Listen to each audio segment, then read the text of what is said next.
Hi, I'm Dr. Tony Mork. Today I've got the pleasure of talking to Dr. Michelle Weiner, who is practicing in Aventura and Hollywood, Florida. Today she's going to talk to us about the treatment of headaches and chronic neck pain with Botox. All right, Michelle, take it away. Good morning, my name is Michelle Weiner. I see a lot of patients with musculoskeletal pain and pain related to the spine. And I find that oftentimes the patient is either misdiagnosed or continues to have pain despite interventional procedures such as epidurals and facet injections. Sometimes after falls or traumas, they continue to have pain. So when the pain is muscular in origin, a lot of times I use a medication called Botox, which is a neurotoxin that works directly on the muscle to inhibit the contractions of the muscle. And so so show us a box of Botox, and then yeah. So this right here is Botox. It's botulinum toxin A. It also comes in Xeomin or Dysport. I personally have a lot of experience with these two products. They are very similar. The difference is that Botox has to be shipped on ice, and Xeomin has less protein, so there tends to be less allergic responses.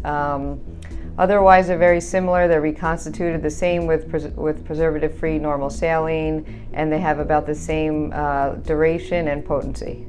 So what's your experience with treating headaches versus neck pain, or are they both just all in the same basket? So a lot of times patients who have neck pain may also have chronic migraines or tension headaches, and a lot of times their migraines may be coming from their neck. If they do not have any headaches, then I generally will treat a few of the muscles of the neck with Botox injections. If they are and able to meet the criteria for chronic migraines for the indication for Botox, then I'm able to do Botox for the head as well as the neck. And would you say that this is covered with insurance, or is it kind of a hit and miss, or what do you think? What's the current status? So basically, a lot of our patients we're able to get authorization for as long as they meet criteria. And there are very strict criteria for chronic migraines in terms of the amount of migraines you have per month and how long it lasts and other medications you've tried. In terms of cervical dystonia, which is the indication for Botox of the neck, and that's a sustained muscle contraction or abnormal posturing of the head, that also is able to get insurance authorization, and those injections are usually done under EMG guidance so that we're able to identify those muscles. And when you use the Botox, are you going to be using it for the rest of their lives, or is it for a few sessions, or what do you think about the frequency of necessity? So generally it lasts about 3 months, and it takes effect usually within 5 to 7 days.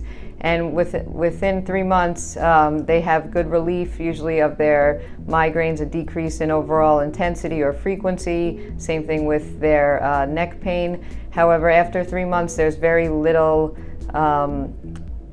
relief, and therefore we need to repeat the process. So it's usually every 3 months. Okay. Do these conditions just generally sort of say fade over a period of time, or does it once the Botox wears off, does it just go right back to its original state of affairs? So what I found is on subsequent visits, the patient usually has less than their baseline. So for example, a 50% decrease in their overall frequency of migraines, or 50% relief of their pain or increased range of motion. Therefore, their next Botox, they're starting the treatment off with some better baseline and less pain at that moment. Okay, and so how about shortcomings? Is there any complications or unpleasant side effects that people might experience? It's rare to have an allergy to the medication. Of course, any procedure comes with risk, but the biggest risks are pretty much bruising. And if you have an experienced injector, then they know exactly which muscles they're putting the medication in, so that there's no side effects in terms of spread to other muscles where you wouldn't want the medication. If you put too much in the neck, you have to basically balance weakness and function. So you don't want to be paralyzing muscles that we need to hold our head up with. However, we need to decrease pain and increased range of motion, but still think about weakening the muscle so that the patient can still function and have relief. Okay.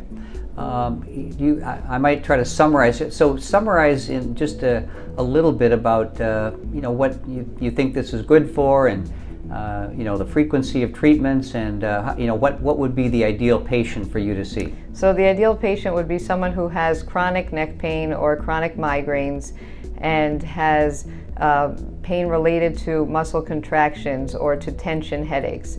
That Botox would be a good indication. It would be something I would do for them every 3 months, and we would monitor their symptoms. It's a very safe and easy procedure, very, very little risk, and patients who are also a little bit nervous about other interventions, maybe people who have tried other interventions and have failed or do not want to take medication, it's a great option. Well, thanks for watching.